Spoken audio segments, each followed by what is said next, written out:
York. Yeah. It's probably my favorite city to play in. Obviously, it's close to home, so a lot of my family can come. Obviously, this arena. The drama surrounding Angel Reese isn't new.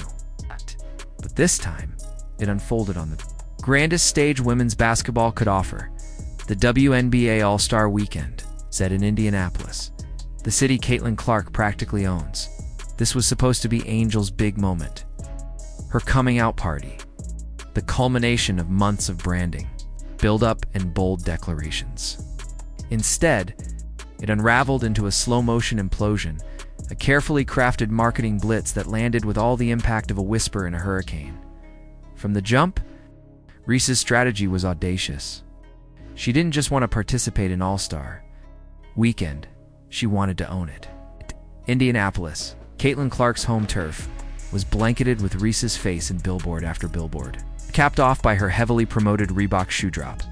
The campaign slogan? "I'm in your city?" A clear shot, veiled thinly, if at all, aimed right at the reigning queen of women's basketball. But the move was less of a power play and more of a gamble, one that required Clark's presence. On the court for it to pay off, fate, along with timing, had other plans. Clark, sidelined with a groin injury just days before the event, couldn't suit up. She wasn't just absent physically, her absence sent a shockwave through the entire weekend. Suddenly, the person around whom Reese's campaign had quietly revolved was missing. The trap was set, the stage was built, but the star was gone. And with her, so was the attention. Without Clark, the WNBA All-Star Game ratings took a nosedive, plunging by a staggering 36% compared to the previous year. From 3.44 million viewers in 2024, a record-smashing figure thanks largely to Clark's participation, to just 2.19 million in 2025. It was a collapse too significant to ignore, especially when you consider the backdrop. This wasn't a regular season snoozer in a half-filled arena.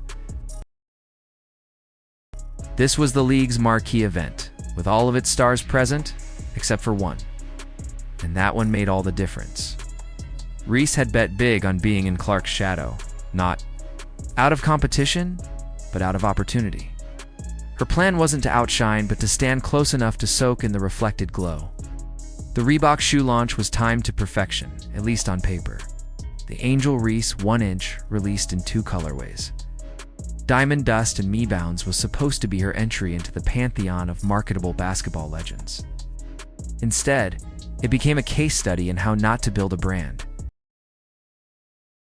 The advertising campaign hit the streets, with confidence but landed awkwardly. The phrase, "walk in your trap, take over your trap," was plastered across digital screens, billboards, and reels, as Reese boasted her arrival in Indy. It was the kind of swagger that might have worked if the throne was empty, but Clark's mere existence, even from the bench in street clothes, still loomed larger than Reese's full-on offensive. They knew who they came to see, and more importantly, who they didn't. Social media turned ruthless fast. Comment sections filled with sarcasm and brutal honesty. "She can't even sell her shoe without piggybacking off Caitlin Clark," one post read. Another mocked the shoe launch itself. More photographers than fans at this event. Low.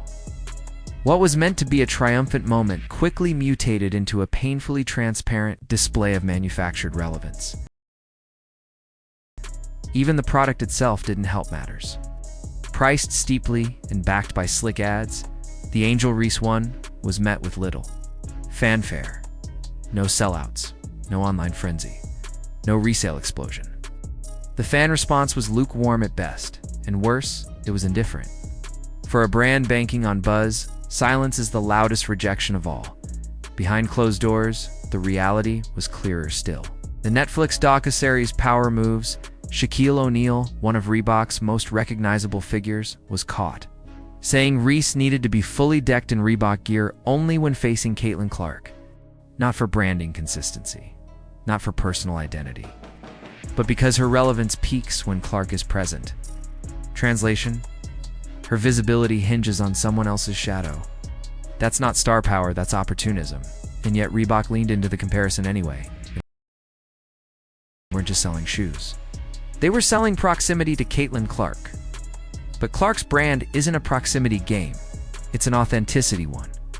Her 8-year, $28 million Nike deal wasn't a fluke or the product of clever marketing. It was the culmination of years of high-level play, packed arenas, buzzer beaters, and the kind of unforced charisma that makes fans feel like they're witnessing history.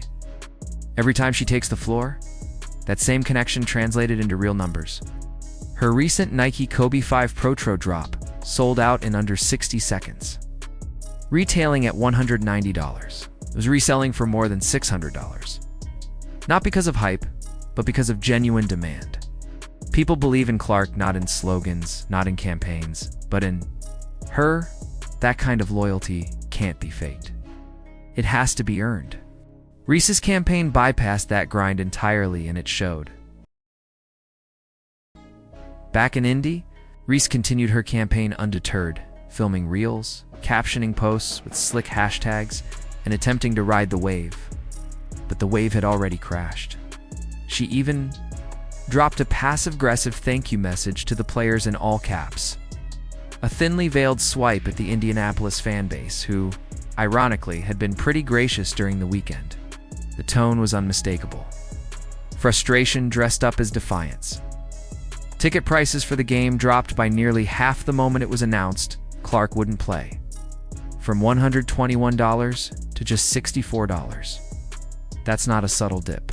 That's a market screaming what the numbers already proved. Clark is the draw. Without her, not even an all-star lineup packed with the league's best could fill the gap. Still, the WNBA tried spinning it as a success by comparing 2025's to 0.19 million viewers to 2023's paltry 850,000, but it was a hollow move. One that only highlighted the real problem. The real comparison, the 2024 high watermark, driven by Clark, made it clear. Without her, the league falls back to where it used to be. And that's the problem nobody wants to admit. The league has a Caitlin Clark dependency. And Angel Reese, intentionally or not, exposed just how deep that dependency runs. Even the Friday night festivities, the skills challenge and three-point contests pulled 1.32 million viewers, nearly double the year before. And again, Clark wasn't even playing. That was the aftershock. The gravitational pull of a player so impactful, she elevates events she doesn't even participate in. That's the kind of star power you can't mimic with billboards or sound bites. Reese, by comparison, looked like a player trying to manufacture a viral moment. But star power doesn't work on command. It's not a faucet you can turn on with enough ad spend. It comes from consistency, humility, and undeniable talent. Reese may be a strong personality, but personality alone doesn't sell out arenas. It doesn't glue viewers to their screens, and it doesn't build generational fandom. She misunderstood the formula. Caitlin Clark isn't the product of marketing. Marketing is the result of Caitlin Clark. Reese tried to reverse engineer that sequence. She thought she could flip the switch with the right campaign, a bold slogan, flashy rollout, a rivalry baked into every tweet. But fans don't respond to manufactured tension. They respond to greatness. Clark earned their loyalty with moments, not memes. And that was the biggest miscalculation of All-Star Weekend. Reese assumed that if she built it, the campaign, the shoe, the takeover fans would come. But fans didn't want a takeover. They wanted Clark. And when she wasn't there, they simply tuned out. The 2025 WNBA All-Star Weekend wasn't a coronation for Angel Reese. It was a cautionary tale, a reminder that the crown isn't taken with noise, but with presence. The viewers who showed up in 2024 didn't come for theatrics. Oh, they came for excellence. Without Clark, the event collapsed under the weight of its own forced narrative. And Angel Reese, for all her effort, learned the hard way that clout isn't something you claim. It's something that's given to you by the people. And the people have spoken, so now the question is, what comes next? Will Reese double down on the campaign playbook, or pivot and find her own lane, on her own terms? Because if All-Star Weekend proved anything, it's that shadow chasing won't get you to the spotlight. But now it's your turn.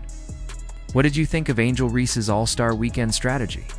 Was it bold or tone deaf? Is the Caitlin Clark effect too powerful to compete with? Or did Reese just miscalculate?